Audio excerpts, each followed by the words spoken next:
Hello, my name is Eddie Davis and I'm here to talk about section 1031 of the Internal Revenue Code, which is better known as the like-kind exchange rule. Like-kind exchanges are a way for taxpayers to defer gains or losses on the transfer of real property. However, since this is a system to defer tax and the Internal Revenue Service's main purpose is to collect tax, there are special rules to follow to be eligible for this deferral. The main points the IRS set out for a taxpayer to qualify for this type of a deferral are: it must be real property used in the trade or business, or it must be property held as an investment. Second thing is a time frame of which these exchanges must occur. The next couple points are less prevalent, but they still need to be taken into consideration with the 1031 exchange, and these are the boot calculations, boot being a supplemental cash or property in exchange in the deal that make the deal more favourable for one side of the party and more likely to occur. The next point is the basis calculations, which is to determine whether you have a gain or loss, which needs to be carried over for when you do sell the house. You have to pay tax on these gains or losses. The third point, which is less important to the first two bullet points, is the exemption to a standard like-kind exchange, which would be related parties that are involved in the exchange, or a three-way exchange between three different taxpayers.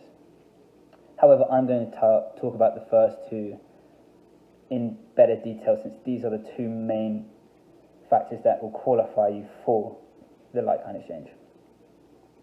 In previous years, up to 2017, before the Tax Cut and Job Act, personal property and other intangible properties were allowed in this exchange.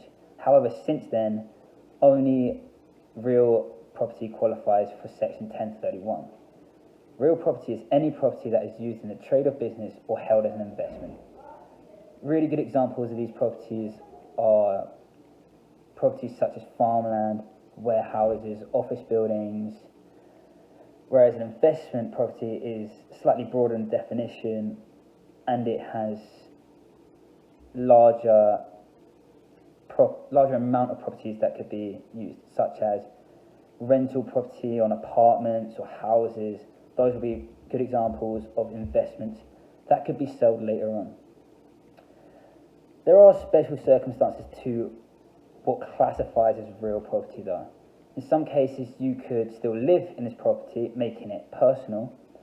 However, if you, let's say, rent it out to two other roommates, more than 50% of this property will become real property and be held as a use of trade or business or an investment.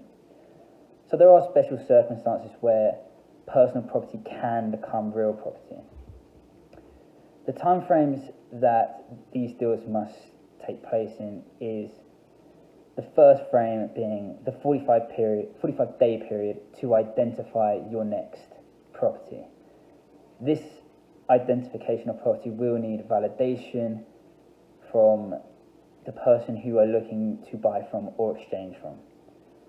Following that, there's a 180-day period where you can complete the deal, and this has to be the full exchange completed in order to qualify. So, to conclude, a like-kind exchange is an exchange between two or more parties that are looking to exchange real property that has also met the demands of the IRS to make the exchange valid. Thank you for listening to me on my section 1031 talk.